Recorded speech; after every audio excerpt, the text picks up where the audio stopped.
it was not going to be politically feasible to say no more filling in the floodway. So Knox County, Knoxville, and Farragut also followed suit, said, okay, we'll allow 50% filling in the floodway.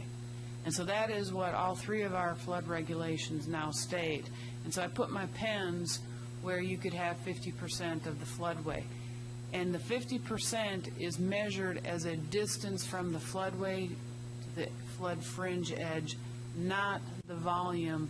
And like I said, that cross-section is extremely exaggerated for illustration purposes. Most areas, now that may be applicable in Gatlinburg, but it's not applicable for most areas around here. For example, if you go into West Tennessee, your cross-sections are really pretty flat. So if you're raising your flood elevation, you're actually spreading out your floodway quite a bit.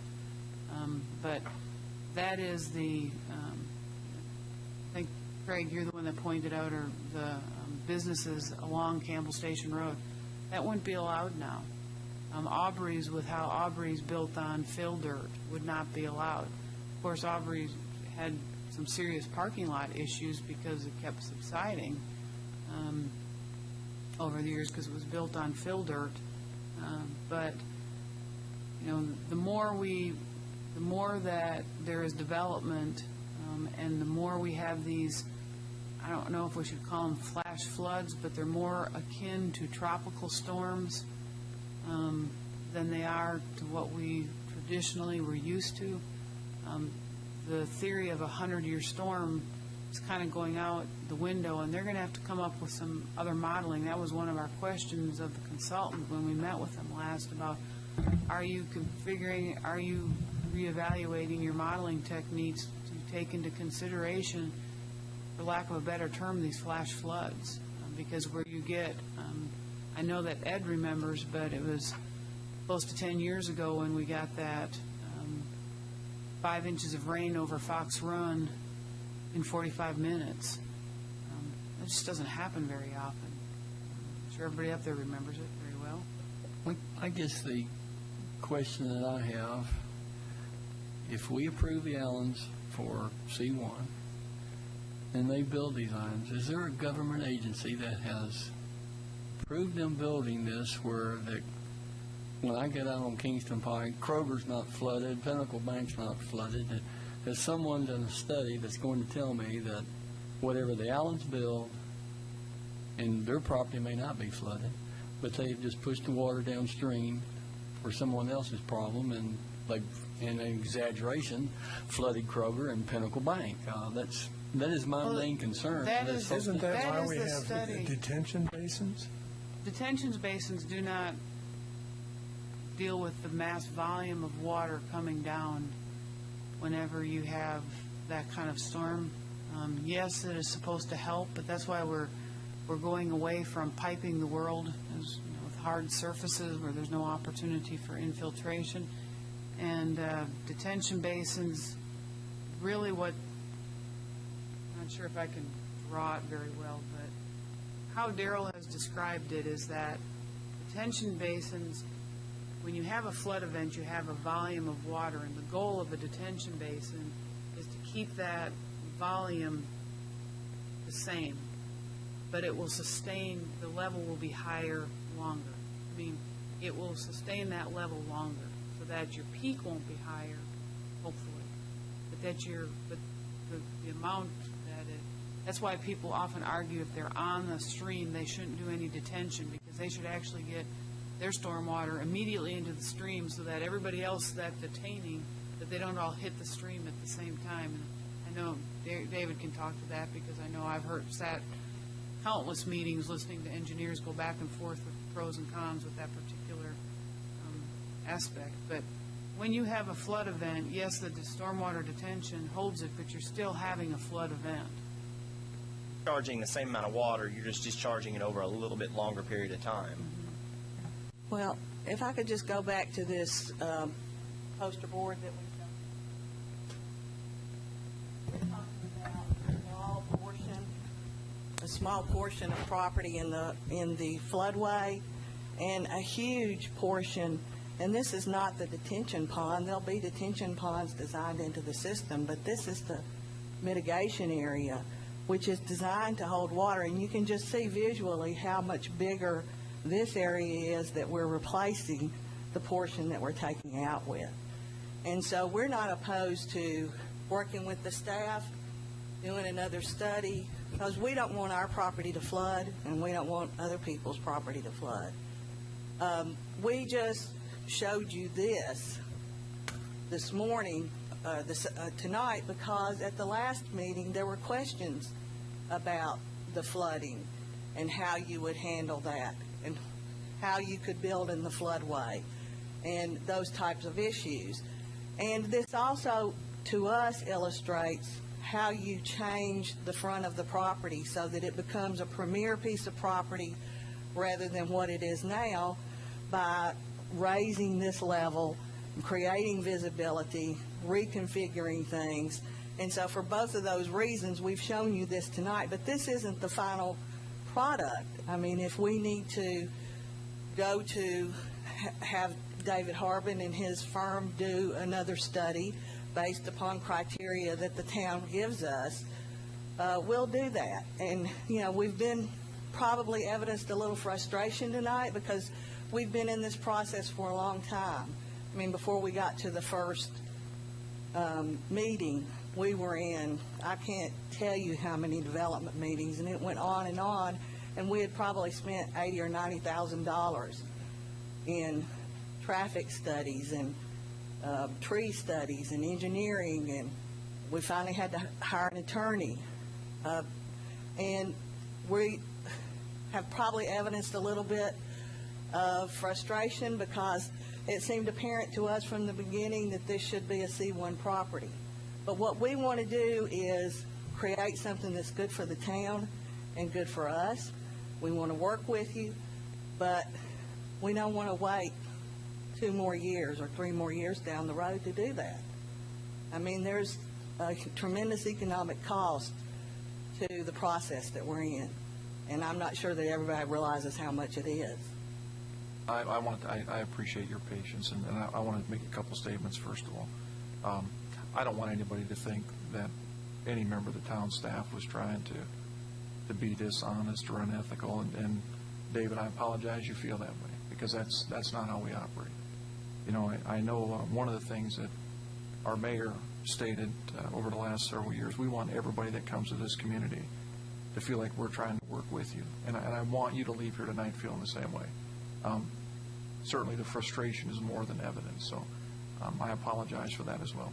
I will agree in some of the materials that you sent, there was a statement that said this is a diamond in the rough.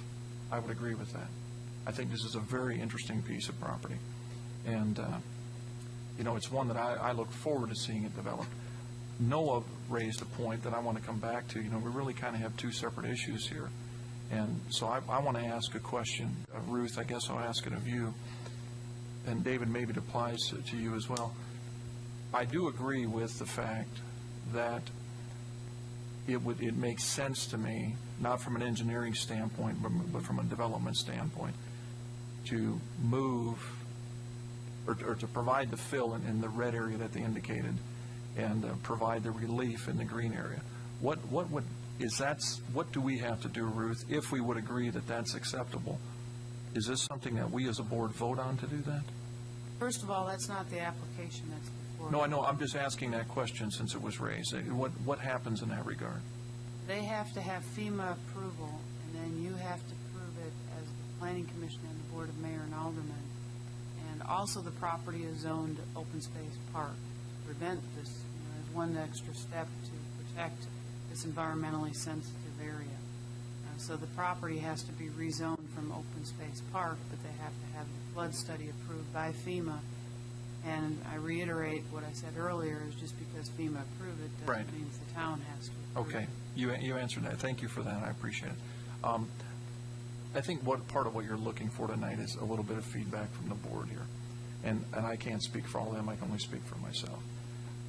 You made the comment a couple times about it. You know, it's kind of a scruffy, using a technical term, scruffy piece of property. And that's probably true in its present form. You know, my colleague on the end of the bench down here, at one time he had what I considered a scruffy piece of property, and he took it and turned it into a real diamond. I'm still nothing less than amazed what they did over there with Renaissance. Personally, I would much rather see that be office than I would be commercial. I'm not at a no, and we're not making decisions here tonight. I'm just providing commentary. But I can tell you, you would have to, you would really have to be creative. I'll use that term. It came up earlier this evening.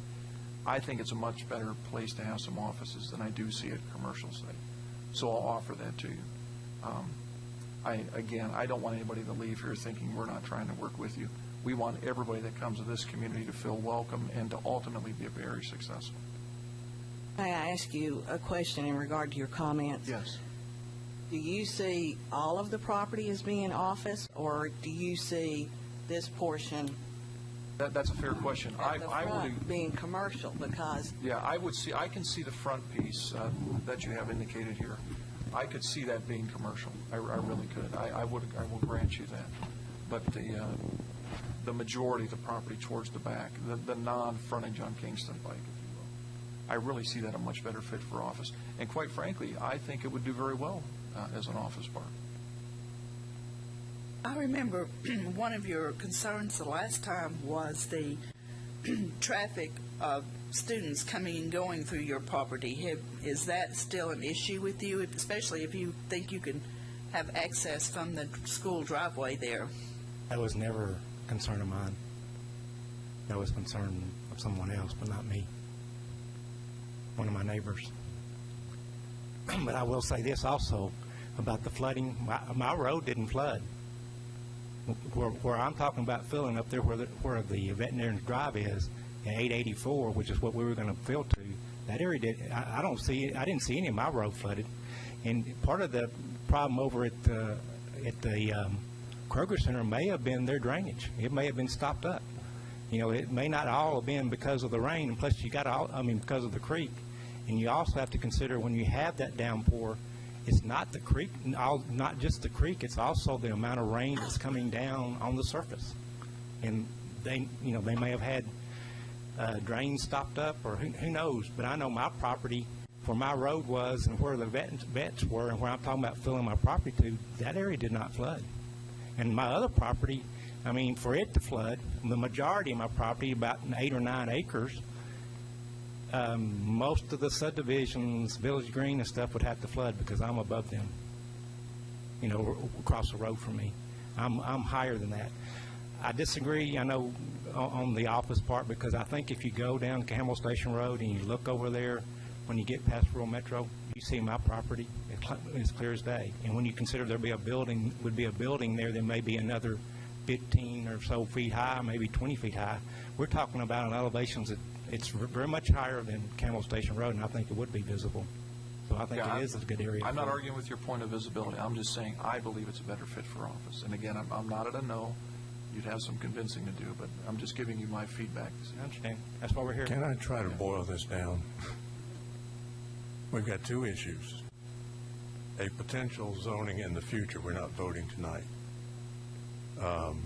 And I'd like to put that off until after we have a land use plan. That's one issue. The other issue is this flooding business, creek and wetlands and all that. Can we get together with them, the town, work off the same page, the same model and everything, and see if there's a way to do this?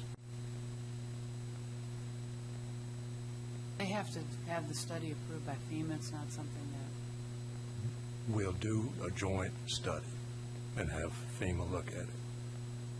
What's wrong with that? I'm going to defer to David because...